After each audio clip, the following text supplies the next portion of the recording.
اعوذ باللہ من الشیطان الرجیم بسم اللہ الرحمن الرحیم الحمد للہ رب العالمین اللہم صلی علی محمد وعلی آل محمد.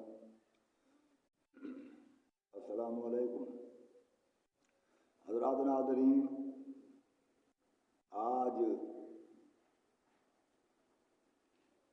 سنیچر یعنی ہفتہ اور تاریخ 18 نومبر سن 2023 ہے. تو میں آپ کی خدمت میں چینل تفہیمات الحکمت تو ابن الخیر سید البخشا تسلیم عرض کر رہا ہوں. گزارش یہ ہے کہ ہم آج تک 76 سال کی میری عمر ہے، جب سے میں نے ہوش سنبھالا تو میں نے دیکھا کہ تمام مسلمان بھیڑ بکری گائے بیل بھینس اونٹ ان ہی چیزوں کو کھاتے تھے، ذبیحہ کے طور پر یہی چیزیں ذبح کرتے تھے اور ان کو حلال سمجھتے تھے. کچھ لوگ تھے جو خرگوش بھی کھاتے تھے اور بغیر چھلکے والی مچھلی بھی کھاتے تھے. ہمیں ان پر اعتراض تھا کہ نہ ہم ان سے یہ کہتے تھے کہ خرگوش حلال ہے تو قرآن میں دکھاؤ، مچھلی کا بھی کوئی ثبوت دو کہ قرآن مجید سے یا کسی طرح کے کس طرح یہ حلال ہے جو بغیر چھلکے کے ہے. مگر اب کچھ مسلمان علماء دین نے ترقی کی ہے، انہوں نے یہ کہنا شروع کر دیا ہے کہ گھوڑا اور گدھا بھی حلال ہے. اگر یہ حلال ہوتا تو یہ شروع سے ہی حلال ہوتا. کہ آج پہلے تو ہم نے کبھی نہ گھوڑے کو ذبح ہوتے دیکھا نہ گدھے کو. جس علاقے میں ہم رہتے ہیں پاکستان کے صوبہ پنجاب میں، یہاں پر تو ہم نے سندھ میں اس علاقے میں تو ہمیں کسی کو گدھا گھوڑا ذبح کرتے ہوئے نہیں دیکھا. خدا معلوم یہ کہاں سے اب یہ کوئی کوڑی لائے ہیں دور کی. شاید اس لیے کہ شاید انہوں نے سمجھا ہو کہ مخلوق ذرا انسان کی آبادی زیادہ ہو گئی ہے تو گوشت تھوڑا ہو رہا ہے، تو اس لیے کچھ اور چیزیں بھی حلال کر دیں. تو اس لیے انہوں نے یہ حلال کہنا شروع کر دیا. تو مجھے اس کی ضرورت پیش آئی کہ میں بھی اب کچھ اس کے بارے بیان کروں. تو اس وقت بس حلت حرمت انعام کہتے ہیں چوپائے کو. یہ چوپائے جو ہیں کون سے حلال ہیں کون سے حرام ہیں، اس کی حلت و حرمت انعام کے بارے بیان کرتے ہیں. اعوذ باللہ من الشیطان الرجیم بسم اللہ الرحمن الرحیم ومن الانعام حمولۃ وفرشا قولوا مما رزقکم اللہ ولا تتبعوا خطوات الشیطان انہ لکم عدو مبین. ثمانیۃ ازواج من الضان اثنین ومن الماعز اثنین قل الذکرین حرم ام الانثیین ام الانثیین اما اشتملت علیہ ارحام الانثیین نبئونی بعلم ان کنتم صادقین. ومن الابل اثنین ومن البقر اثنین قل الذکرین حرم ام الانثیین اما اشتملت علیہ ارحام الانثیین. صدق اللہ العلی العظیم و صدق رسولہ النبی الکریم و نحن علی ذلک الشاہدین والحمد للہ رب العالمین. اللہم صلی علی محمد و علی آل محمد. السلام علیکم حضرات ناظرین. گزارش یہ ہے کہ قرآن مجید میں سورۃ انعام پارہ 8واں آیت نمبر 142 143 اور 144 ان آیات کی میں نے آپ کے سامنے تلاوت کی ہے. تو اللہ تعالیٰ تو بات زیادہ کر رہا ہے. بہرحال وہ یہودیوں کو کچھ لاجواب کرنے لگے، کیونکہ یہودیوں نے یہ اپنے طور پر بنی اسرائیل نے اونٹ کو حرام قرار دے دیا، حالانکہ اللہ نے ان کو حرام قرار نہیں دیا تھا. اس لیے اللہ تعالیٰ نے فرمایا کہ اونٹ کو خود انہوں نے حرام قرار دے دیا مگر خود حلال تھا. تو اس اونٹ کو کی حلت و حرمت کو ان سے یعنی کہ منوانے کے لیے اللہ نے اس کے بھی بات کی ہے۔ تو آیت کی ہم شروع سے اس کا اردو ترجمہ کرتے ہیں۔ اللہ فرما رہے ہیں بسم اللہ الرحمن الرحیم وَمِنَ الْأَنْعَامِ حَمُولَةً وَفَرْشًا، یہ جانور ہیں کہ کچھ تو بلند ہو کر زمین سے چلتے ہیں، یعنی ان کی ٹانگیں ہیں وہ بلند ہو کر چلتے ہیں زمین سے بلند ہو کر، وفرشا، اور کچھ زمین کے ساتھ لگ کر چلتے ہیں۔ کولو مما رزقکم اللہ، ان میں سے وہی کھاؤ جو رزق تمہیں اللہ دے۔ اللہ کے رزق دینے کا یہ مطلب نہیں کہ جو تمہارے ہاتھ میں آ جائے، جو رزق تمہیں اللہ دے اس کا مطلب یہ ہے کہ جس رزق کی، جس چیز کے کھانے کی اللہ اجازت دے وہ چیز کھاؤ، جس چیز کے کھانے کی اللہ اجازت نہ دے وہ نہ کھاؤ۔ کولو مما رزقکم اللہ ولا تتبعوا خطوات الشیطان، اور شیطان کے نقش قدم پر نہ چلو۔ ولا تتبعوا خطوات الشیطان، شیطان کے نقش قدم پر نہ چلو، شیطان کی اتباع نہ کرو۔ کیوں؟ انہ لکم عدو مبین ثمانیۃ ازواج، وہ ہے تمہارا کھلا دشمن۔ اللہ فرما رہے ہیں ثمانیۃ ازواج، یہ بات سوچنے کے قابل ہے۔ ثمانیۃ ازواج کا مطلب ہے 8 جوڑے ہیں۔ اللہ نے جتنے جوڑے جانوں میں سے حلال کیے ہیں ان کو شمار کر دے کہ 8 ہیں۔ اگر 9واں جوڑا ہوا، 9 ہو گئے تو اس کا مطلب یہ ہوا کہ اللہ کے حلال کردہ میں سے ایک حرام جوڑا ملا دیا گیا۔ اب اسی طرح ایک جوڑا بھی ہم نہیں بنا سکتے، اللہ نے صرف 8 جوڑے حلال کیا، ثمانیۃ ازواج۔ اللہ فرما رہے ہیں یہی 8 جوڑے ہیں، ثمانیۃ ازواج، یہ جو چوپائے ہیں ان میں سے یہی 8 جوڑے حلال ہیں۔ کون سے 8؟ اللہ فرما رہے ہیں من الضان اثنین و من الماعز اثنین، 2 جوڑے ہیں بھیڑوں کے اور 2 جوڑے ہیں بکریوں کے، یہ حلال ہے۔ یہ آیت سورۃ انعام آیت نمبر 142، 143، 144 آپ پڑھ لیں۔ میں صرف ان جوڑوں کا نام لوں گا، آپ آگے جو اللہ نے بحث کیا ہے بنی اسرائیل سے اس بحث کی مجھے کرنے کی ضرورت نہیں ہے۔ تو میں عرض کر رہا ہوں اللہ فرما رہے ہیں جوڑے ہیں 8، ثمانیۃ ازواج۔ اب اس میں اگر 8 کی صورت میں 9 ہو گئے تو سمجھو کہ مولوی صاحب نے ایک جوڑا خود اپنے اختیار سے حلال کر دیا ہے، ورنہ جوڑے 8 ہیں۔ اچھا وہ 8 کس طرح ہیں؟ اب وہ شمار ہو رہے ہیں۔ من الضان اثنین، 2 جوڑے ہیں بھیڑوں کے، ومن الماعز اثنین، اور 2 جوڑے ہیں بکریوں کے، ومن البقر اثنین ابل اثنین، اور 2 جوڑے ہیں اونٹوں کے، ومن البقر اثنین، اور 2 جوڑے ہیں گائے کے۔ اب سوال یہ ہے 2 کیسے ہو گئے؟ 2 اس طرح کے، ایک جوڑا وہ ہے بکری یا بھیڑ بکری کا جو ہم پالتے ہیں، یعنی بکری مادہ اور بکری نر تو ہم پالتے ہیں، بکری بھیڑ تو پہلے بھیڑ کا ذکر آیا ہے، بن الضان اثنین، تو ہم پالتے ہیں، ایک جوڑا وہ ہے۔ اسی طرح ہم بکریاں جو پالتے ہیں جوڑا ان کا ایک جو ہم پالتے ہیں، اسی طرح اونٹ گائے جو ہم پالتے ہیں ایک جوڑا ان چیزوں کا یہ ہو گیا۔ اور دوسرا جوڑا وہ فرمایا ہے جو جنگلی ہے، ہم شکار کر لیتے ہیں، جیسے بکری ہے، جیسے کہ ہرن ہے، اور اسی طرح بھیڑ کا بھی ہے، بھیڑ بھی ایک جنگلی بھیڑ بھی ہے تو وہ جنگل میں رہنے والا دوسرا جوڑا اس کا ہوا۔ اس طرح جنگلی اونٹ بھی ہیں، اور اسی طرح جنگلی گائے بھی ہے جیسے نیل گاؤں۔ تو اسی طرح ایک جوڑا ان 4 انواع کا، 9 4 ہیں، بھیڑ، بکری، اونٹ اور گائے، یہ 4 جن سے ہیں، 4 نو ہیں، اور ان یہ جو ہم پالتے ہیں ان کا ایک جوڑا وہ جو ہم پال رہے ہیں تو وہ ایک جوڑا حلال ہے اور جو ہم پالتے ہیں، اور اسی طرح ایک جوڑا وہ جو جنگل میں ہے۔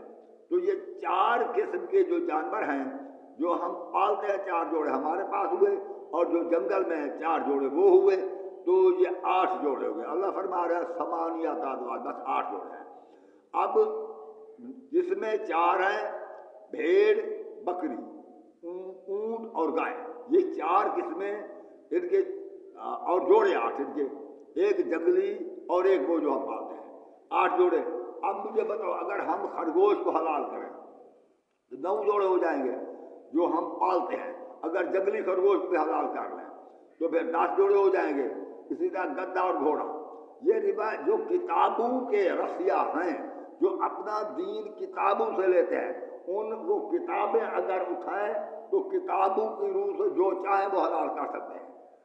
تو مگر بات یہ ہے اگر قرآن کی طرف آئیں تو اس کے علاوہ کوئی آیت ہمیں دکھا دو تاکہ ہمارے لیے بھی میدان وسیع ہو جائے، ہم بھی کھائیں گے، دوسرے لوگ بھی کھائیں گے۔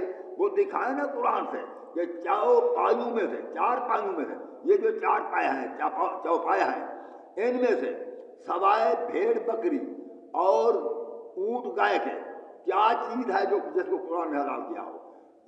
اس قرآن سے پہلے تو جو شریعت کی کتاب تھی جو حضرت موسیٰ پر نازل وہ تورات تھی، جو ہمارے پاس بھی ہے، اب بھی تورات موجود ہے، تو وہ تورات تھی۔ تو تورات کے باب نمبر 11 باب نمبر احبار ہے، احبار کا بیان نمبر 11 آیت نمبر 1 تا 9 تک ہم نے پڑھا ہے، اس میں حلال چیز کا ذکر ہے۔ اونٹ کو تو بنی اسرائیل نے حرام سمجھا ہے، اونٹ کو تو انہوں نے حرام لکھ دیا، باقی وہی چیزیں ہیں جو ہمارے قرآن میں حلال ہے۔ دوسری بات یہ ہے کہ تورات میں ایک بہترین نشانی بیان کی گئی ہے، وہ یہ ہے اللہ تعالیٰ نے فرمایا ہے حلال چیزوں کے گرنے کے بعد کہ جو ایسی چیزیں جو جگالی بھی کرتے ہوں ایسے جانور اور پاؤں بھی ان کے چرے ہوئے ہوں تو وہ حلال ہے، جو پاؤں چرے ہوئے ہوں اور جگالی نہ کرتے ہوں تو وہ حرام ہے۔ جو جگالی تو کرتے ہوں مگر پاؤں چرے ہوئے نہ ہوں تو وہ بھی حرام ہے۔ یہ دونوں چیزیں جس میں ہوں، یعنی پاؤں بھی چرے ہوئے ہوں، جگالی بھی کرتے ہوں تو وہ چیز حلال ہے۔ ان دو نشانیوں میں سے اگر ایک نشانی کم ہو جائے، یعنی جگالی کرتے ہوں پاؤں چرے ہوئے نہ ہوں تو وہ حرام ہے، اگر پاؤں چرے ہوئے ہوں جگالی نہ کرتے ہوں تو بھی وہ حرام ہے۔ جیسے خنزیر ہے، اس کے پاؤں تو چرے ہوئے ہیں مگر وہ جگالی نہیں کرتا، اس لیے وہ بھی حرام ہے۔ خرگوش ہے، وہ جگالی تو کرتا ہے مگر پاؤں چرے ہوئے نہیں تو وہ بھی حرام ہے۔ تو اسی چیز اور دوسری سمندری جانوروں کے متعلق اللہ نے فرمایا کہ وہ مچھلی حلال ہے۔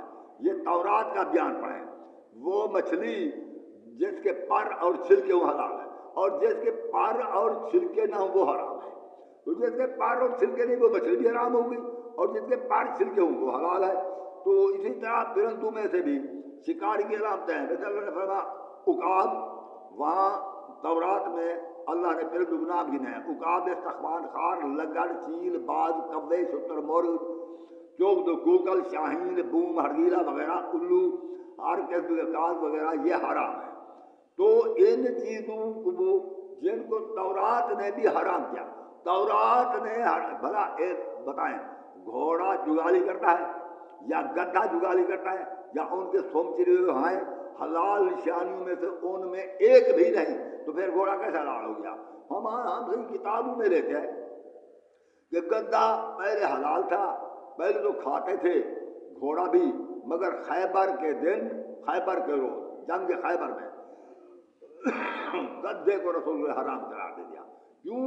اور پھر بیان یہ کہ حرام مکمل حرام نہیں، وقتی طور پر، کیونکہ ہمیں بستی کا گدھا جو ہے یہ بار برداری کے لیے ضرورت ہے، اس لیے گدھا ذبح نہ کیا جائے۔ تو میں یہ کہتا ہوں کہ یہ بیل جو ہے یہ ہماری کاشتکاری کے لیے ضرورت ہے، اسے بھی ذبح نہ کیا جائے۔ اچھا، اسی طرح گائے کو بھی ذبح نہ کیا جائے، وہ ہمارے دودھ کے کام آتی ہے۔ کوئی جانور اللہ نے فضول تو پیدا نہیں کی، ہر ایک چیز کا کوئی نہ کوئی کام ہے۔ یہ عجیب بات ہے کہ گدھا، اگر گدھا بار برداری کے لیے کام آتا تھا اس لیے رسول کریم نے روکا، اس کو حلال تو قرار نہیں دیا، یعنی حرام تو قرار نہیں دیا، صرف یہ ہے کہ یہ بار برداری کی کام آتا ہے اس لیے فی الحال ہمارے کام آئیں گے تو فی الحال انہیں ذبح نہ کرو۔ مگر جو گدھا ذبح ہو چکا تھا، جو دیگوں میں پڑ چکا تھا، وہ دیگے کی الٹوا دی رسول کریم نے صلی اللہ علیہ وآلہ وسلم، اس نے وہ دیگے کی الٹوا دی اور ان دیگوں کو پھر دوبارہ دھونے پاک کرنے کا حکم کیوں دیا؟ کیونکہ وہ گدھا جو پک رہا تھا دیگوں میں وہ تو بار برداری کام نہ آ سکتا تھا۔ رسول کریم کو یہ حق تھا، اگر وہ بار برداری کے لیے روک رہے تھے تو آپ فرما دیتے صلی اللہ علیہ وآلہ وسلم، یہ فرما دیتے کہ دیکھیں یہ گدھا تو ذبح کر لیا ہے، آئندہ گدھے ذبح نہ کرنا، یا یہاں خیبر میں ذبح نہ کرنا کیونکہ ہمیں ضرورت ہے۔ کیا سامان اٹھانے کے لیے رسول کریم اپنے وہ جانور بار برداری کے نہیں لے گئے تھے؟ ان کے پاس تھے۔ یہ ایک فضول سی بات ہے۔ اس وقت گدھا حرام کیا گیا، فلاں وقت حلال کیا گیا، پھر حرام کیا گیا، پھر حلال کیا گیا، پھر حلال کیا گیا، پھر بستی کا گدھا حرام ہوا۔ گھوڑا تو ویسے بھی پہلے حلال تھا، اب بھی حلال ہے۔ یہ ہے علماء کرام کا بیان۔ مجھے قرآن سے دکھائے کہ گھوڑا اور گدھا حلال ہے، مجھے اس تورات سے دکھائے جو پہلی شریعت کتاب ہے کہ گھوڑا گدھا حلال ہے، خرگوش حلال ہے، کیا بغیر چھلکے والی مچھلی حلال ہے، یہ علامتیں اس میں شکاری کی۔ ہاں یہ ایک بات ہے کہ جو چیز حلال ہم دیکھتے ہیں، جیسے گائے ہے، بھیڑ بکری ہے، اس کے اوپر والے دانت نہیں ہوتے۔ اب اگر یہ مچھلی جس کے چھلکے نہ ہوں، اس کا منہ کھول کر دیکھو، اگر اوپر دانت دیکھے وہ اوپر دانت ہوں گے، اوپر دانت ہوں گے۔ اب جس مچھلی پر چھلکا ہو اس مچھلی کا منہ کھول کر دیکھو، مچھلی کا منہ انگلی کے پورے کے برابر ہوتا ہے، زیادہ نہیں ہوتا کیونکہ چھوٹا منہ ہوتا ہے بعض مچھلیوں کا۔ تو وہ جو چھوٹا سا انگلی جتنی جگہ جو اوپر ہوگی دانت نہ ہوں گے، پیچھے تو چبانے والے دانت ہیں مگر یہ آگے یہ دانت نہیں ہوں گے، پیچھے تو ڈاڑھیں ہوں گی اس کی۔ تو اس کا مطلب یہ ہوا کہ حلال چیز کے دانت جس طرح نہیں ہوتے، حلال مچھلی کے دانت بھی اوپر نہیں ہوتے۔ تو جو چھلکے دار مچھلی ہے، جو دوسری بغیر چھلکے کے اس کے اوپر نیچے دانت ہوں گے، تو پھر تو یقین ہو گیا کہ یہ حرام ہے۔ جانوروں میں سے جو جس چیز کے دانت اوپر نہ ہوں، جگالی بھی کرتی ہو اور وہ اس کے سم چرے ہوئے، وہ حلال ہے تورات کے مطابق۔ ورنہ قرآن کے مطابق بھیڑ بکری، گائے، اونٹ اور گائے، یہ 4 قسمیں ہیں۔ یہ جو پالتے ہیں وہ بھی حلال، جو جگلو ہیں وہ بھی حلال۔ اس کے علاوہ جتنی قسمیں ہیں سب کی سب حرام ہوں گی۔ رہ گیا پرندے، تو جس میں شکاری کی علامتیں ہوں، جو کافی دیر تک بغیر پار مارے فضا میں پار پھیلائے اڑتا رہا ہو اور پنجے اپنے پیٹ کے ساتھ ملا کر اڑتا ہو، وہ حرام ہے۔ اور جو پنجے پیٹ کے ساتھ پیچھے ٹانگیں نکال کر اڑے اور وہ پار مارتا رہے، وہ حلال ہے۔ تو کیونکہ اس میں شکاری کی علامت ہے، جو چیز شکار کرتے وہ حرام ہے۔ قرآن مجید میں اللہ نے فرمایا احل لکم صید البر والبحر، تم پر خشکی اور سمندر کا شکار حلال ہے۔ اللہ نے یہ نہیں فرمایا کہ احل لکم صیاد البر والبحر، تم پر سمندر اور خشکی کا شکاری حلال ہے۔ شکاری کو ہم شکار نہیں کر سکتے کیونکہ وہ ہمارا پیٹی بھائی ہے، ہم بھی شکار کرتے ہیں، ہم بھی گوشت کھا رہے ہیں، گوشت کھاتے ہیں، وہ بھی گوشت کھاتا ہے، تو اس کا گوشت ہماری صحت کے لیے یا ہمارے ذہنی عوارض کے لیے وہ نقصان دہ تھا، اس لیے اللہ نے ہمیں روک دیا کہ ان چیزوں کو نہ کھاؤ۔ جن چیزوں کو اللہ نے حرام قرار دیا ہے، چاہے ہم ان کو کھا کر بیمار ہوں یا نہ ہوں، ہم نے انہیں نہیں کھانا، وہ ہمارے لیے حرام ہے۔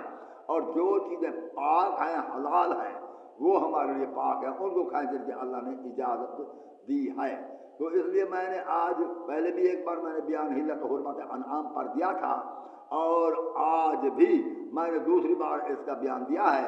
اور کوئی شخص اگر کلام پاک پڑھ کر میری تردید کرے تو مجھے قبول ہے، اور کلام پاک میں صرف بلاتا ہوں قرآن مجید کی طرف۔ یہ اللہ کا فرمان ہے، سورۃ مائدہ کے آیت نمبر 44 میں اللہ نے فرمایا ہے مَن لَّمْ يَحْكُم بِمَا أَنزَلَ اللَّهُ فَأُولَٰئِكَ هُمُ الْكَافِرُونَ، جو اللہ کے نازل کردہ کے مطابق حکم نہیں کرتے ایسے لوگ کافر ہیں۔